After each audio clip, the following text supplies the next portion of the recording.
Kalau aku cuma dikit-dikit jadi selalu pagi kerennya sekitar sampai seperti salonnya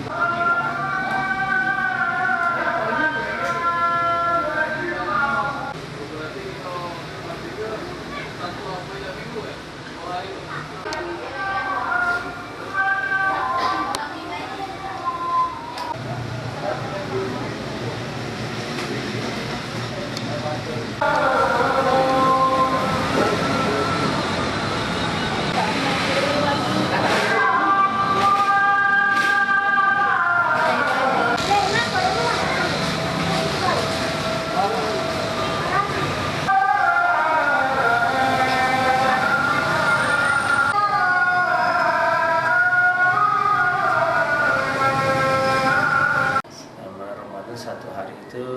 kita menyiapkan untuk takjil yang berupa kurma dan air minum itu sebanyak 500 bungkus setiap hari, dan juga insya Allah akan diadakan juga persediaan nasi bungkus sebanyak 400 bungkus dari Masjid Agung Palembang, dan juga nanti kami menerima